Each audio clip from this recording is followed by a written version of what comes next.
والصلاة والسلام على رسول اللہ اعوذ باللہ من الشیطان الرجیم بسم اللہ الرحمن الرحیم۔ قرآن کریم کی 35ویں سورت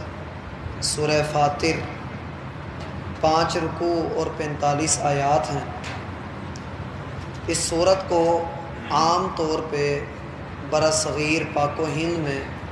سورہ فاطر کہا جاتا ہے، جبکہ مصر اور دیگر کئی ایک عرب ممالک میں اس کا نام سورۃ الملائکہ بھی ہے، اور عرب کے اندر بالخصوص حجاز میں جو قرآن کریم چھپ کر آتا تھا،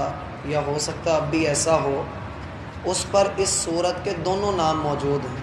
فاطر بھی اور ملائکہ بھی۔ میں نے اکثر صورتوں کی ابتدا میں یہ بات آپ کے گوش گزار کی ہے کہ صورتوں کے نام ان کی پہچان کے لیے رکھے جاتے ہیں، ان کے مضامین سے، صورت کے مضامین سے صورت کے نام کا کوئی تعلق بن جائے تو بن جائے، وگرنہ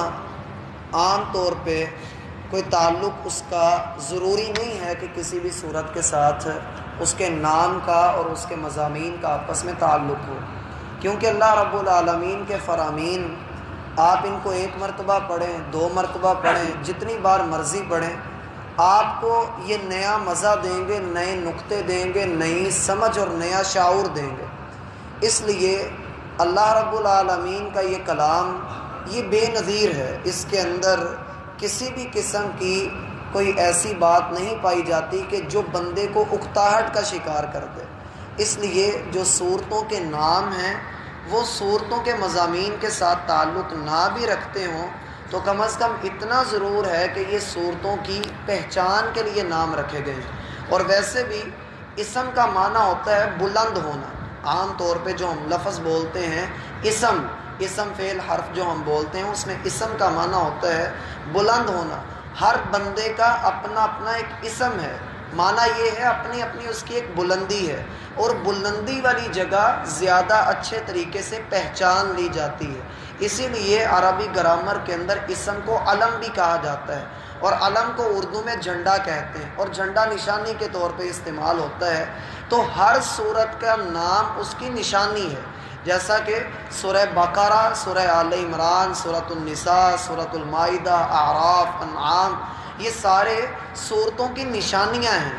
اس لیے اس کے اوپر بندے کو غور بھی کرنا چاہیے اور ان چیزوں کو ذہن میں بھی رکھنا چاہیے۔ اس صورت کو چونکہ مکی کہا گیا، بالاتفاق مکی ہے، کسی کا بھی اختلاف نہیں کہ یہ صورت مدنی ہو، یہ ساری کی ساری صورت مکی صورت ہے۔ اس کی ابتدائی آیات میں اللہ رب العالمین کی توحید کا بیان ہے، جیسا کہ عام طور پہ مکی صورتوں میں ہوتا ہے کہ اس میں توحید ہوگی، آخرت کے اوپر بات کی جائے گی، اور سب سے بڑھ کر اس میں رسول اللہ صلی اللہ علیہ وسلم کی رسالت کی گواہی اور آپ کو تسلی دی جائے گی۔ جیسا کہ پہلی 3 آیات کے اندر اللہ رب العالمین نے اس بات کا ذکر کرنا ہے کہ توحید اللہ رب العالمین کے پاس ہے، اس کے علاوہ کسی اور کو زیب نہیں دیتا کہ وہ توحید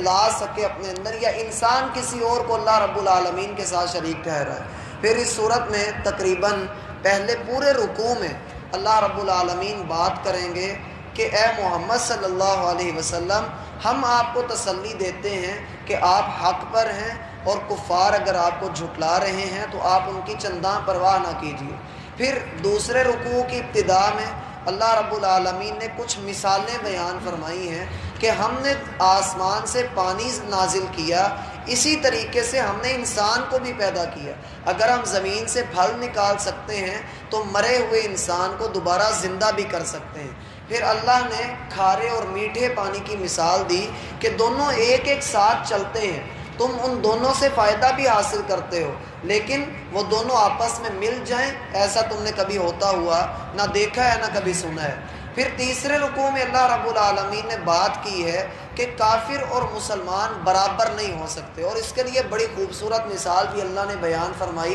کہ وَلَا الظُّلُمَاتُ وَلَا النُّورُ، جیسے اندھیرا اور روشنی برابر نہیں، ایسے مسلمان اور کافر بھی برابر نہیں، جیسے زمین اور آسمان برابر نہیں، ایسے مسلمان اور کافر بھی برابر نہیں۔ جیسے اندھا اور دیکھنے والا برابر نہیں، ایسے ہی اللہ رب العالمین کے ہاں کافر اور مسلمان برابر نہیں ہیں۔ اس لیے محمد صلی اللہ علیہ وسلم آپ کو ہم نے جو رسالت والا مقام دے کر بھیجا ہے وہ ہم نے ہی آپ کو عطا کیا ہے، اور ہم آپ کے حق میں گواہی دیتے ہیں۔ پھر چوتھے رکوع کی ابتدا میں اللہ رب العالمین نے بات کی ہے ان لوگوں کی جو علم والے ہیں، جو علم کے ساتھ رسالت نبوی پر ایمان رکھتے ہیں، اور پھر اللہ رب العالمین نے ان کی صفات بیان فرمائی کہ وہ کس طرح سے اللہ پر ایمان رکھتے ہیں اور کیسے کل قیامت کے دن اللہ رب العالمین ان کو جنت کے اندر داخل فرمائیں گے، اور جو جو ان کو نعمتیں عطا کی جائیں گی اللہ ہمارے نصیب میں کرے۔ دوسرے جو گروہ ہے جو اس رسالت کو نہیں مانتے، علم ان کے پاس موجود نہیں ہے، وہ سراسر جہالت کے اندر ڈوبے ہوئے ہیں، ان کا قیامت والے دن چیخو پکار کرنا اور جہنم سے نکالے جانے کی خواہش کرنا اور اللہ رب العالمین کا ان کو جواب دینا، یہ ہم چوتھے رکوع کے ضمن میں پڑھیں گے۔ آخری رکوع جب آئے گا تو اس میں بات کی جائے گی کہ کفار مکہ اللہ رب العالمین کی کون کون سی نعمتوں سے بہرہ ہوئے، کیسے اللہ رب العالمین نے ان کو نعمتیں عطا کی، جن میں سب سے بڑی نعمت ایک رسول کا جیتا جاگتا ان کے درمیان موجود ہونا ہے، اور پھر وہ اس رسول کو نہیں مان رہے اور اپنے مال و دولت کے اوپر تکیہ کر کے بیٹھے ہوئے ہیں۔ اے محمد صلی اللہ علیہ وسلم، آپ یہ نہ سمجھیے گا کہ ہم ان کو عذاب نہیں دے رہے یا ان کے معاملے کو مؤخر کر رہے ہیں، اصل بات یہ ہے کہ ہم نے تقدیر کے کچھ لکھے ہوئے پرچے لکھ دیے ہوئے ہیں، اور اللہ کی شان کے لائق نہیں کہ اللہ اپنی بات کو بدلے، ہم نے ان کو مہلت دی ہوئی ہے۔ اگر ہم ان کو فوراً پکڑنا شروع کر دیں تو زمین و آسمان کے اوپر جتنی بھی مخلوقات ہیں وہ پھر دیکھیں گی کہ کوئی جیتا ہوا زمین کے اوپر نظر نہیں آ رہا، ساری مار دیے جائیں گے، یہ اللہ کی مہلت ہے۔ پھر اس صورت کا جو بنیادی مضمون ہے، یہ تو تھے اس کے اندر کی باتیں، جو اس کا بنیادی مضمون ہے وہ یہ، اگر آپ نے غور کیا ہو تو پچھلی صورت کے اندر ہم نے جنات کا ذکر پڑھا تھا کہ جنات سلیمان علیہ السلام کی چاکری کرتے تھے، ان کی نوکری کرتے تھے، پھر ایک وقت تک وہ سلیمان علیہ السلام کے حکم سے کام کرتے رہے، لیکن جب سلیمان کی موت واقع ہو گئی تو پھر جنات نے یہ گلہ کیا کہ ہائے کاش ہم بھی غیب جانتے ہوتے۔ پھر ہم نے اس صورت کے سیکنڈ لاسٹ رکوع میں یہ بھی پڑھا تھا کہ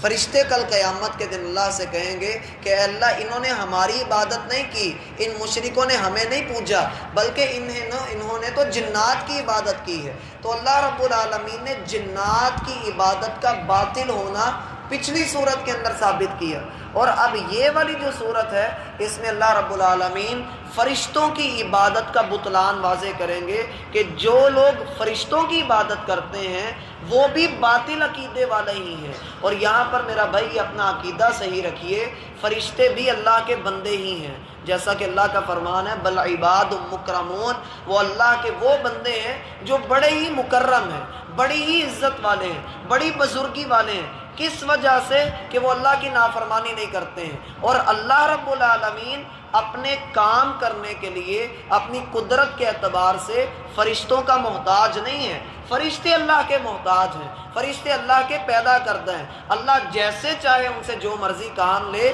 عام طور پہ جو یہ سمجھا جاتا ہے، بلکہ ہمارے ذہنوں کے اندر بھی یہ عقیدہ بڑی مضبوطی سے راسخ کر دیا گیا ہے کہ فرشتے اور اللہ کا تعلق بڑا گہرا ہے، اور بسا اوقات تو کئی لوگ یہ بھی کہہ دیتے ہیں کہ فرشتوں کے بغیر نعوذ باللہ اللہ کچھ بھی نہیں، حالانکہ ایسا نہیں ہے۔ اللہ رب العالمین ہی فرشتوں کا پیدا کرنے والا ہے، وہ جیسے چاہتا ہے ان کو پیدا کرے، جو چاہے ان سے کام لے۔ ہاں یہ ضرور ہے کہ اللہ کی بندگی کرنے کی وجہ سے، برائی کی پہچان کے باوجود برائی نہ کر سکنے کی وجہ سے وہ اللہ کے ہاں عزت والے ہیں، وہ اللہ رب العالمین کے ہاں اونچے مقام والے ہیں۔ فرشتوں کا یہ مقام ضرور ہے، لیکن اگر انسان اگر اللہ کی صحیح طور پہ بندگی کر لے تو میرا بھائی فرشتہ بھی پھر اس کو سجدہ کرتا ہے۔ اس لیے اللہ رب العالمین کے لیے بندے کو اپنے عقیدے کے اندر درستگی لانی چاہیے۔ اللہ نے توفیق دی تو انشاءاللہ کل اس کا آغاز کریں گے۔ وما توفیق الا باللہ۔